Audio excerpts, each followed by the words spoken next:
मैं डॉक्टर सोनल। आज मैं डिस्कस करूंगी सिस्ट के बारे में। ओवेरियन सिस्ट, पीसीओएस बढ़ रहा है और हम लोगों का सिस्ट भी बढ़ रहा है।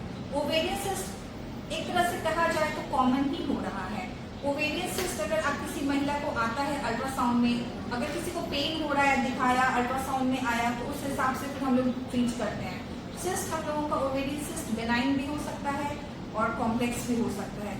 बेनाइन सिस्ट और कॉम्प्लेक्स सिस्ट को हम लोग के पास बहुत सारा अल्ट्रासाउंड पैरामीटर्स रहता है जिससे हम लोग डिफ्रेंशिएट करते हैं। हम लोग के पास मार्कर्स रहता है, एग्जाम्पल CA99, CEA, CA125, जिससे हम लोग देखते हैं कि सिस्ट का क्या नेचर है, इट्स बेनाइन और इट्स मैलिग्नेंट। अगर हम लोग का सिस्ट बेनाइन है और छोटे साइज का है तो we can go for hormonal treatment. Suppose हम लोग का एक सिस्ट है, एंडोमेट्रियोमा है, जो कि एंडोमेट्रियोसिस के कारण अगर किसी को ओवरी में बन गया, एंडोमेट्रियोटिक सिस्ट है, फिशनेट अपीयरेंस रहता है, और तो वैसा हम लोगों का अगर सिस्ट है और ग्रेटर दैन 4 सेंटीमीटर दिख रहा है तो फिर हम लोग को उसको ट्रीट करना पड़ेगा। Go for surgery. Nowadays laparoscopy is the procedure of choice. 4 centimetre से कम है तो go for hormonal treatment and we can follow up. किसी महिला को सपोज सिंपल सिस्ट आ गया है और तो फिर हम लोग उसको फॉलो अप कर सकते हैं।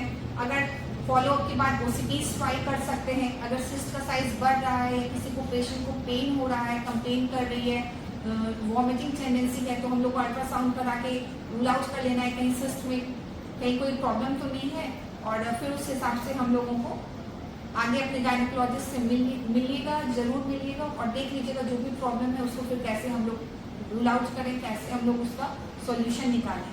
तो सिस्ट है तो घबराने का बात नहीं है। सिंपल सिस्ट है तो अलग ट्रीटमेंट है, कॉम्प्लेक्स सिस्ट है तो अलग ट्रीटमेंट है, बेनाइन सिस्ट है तो something else is the treatment. अगर मैलिग्नेंट है तो फिर हम लोग को कुछ और ट्रीटमेंट करना पड़ेगा।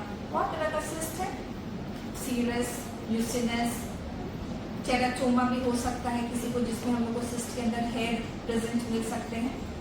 तो फिर मार्कर्स करके हम लोग इवैल्यूएट करते हैं depending on the age of the patient, depending on the age के अलावा depending on the type of cyst we go for the treatment. तो हर सिस्ट का अलग अलग ट्रीटमेंट है।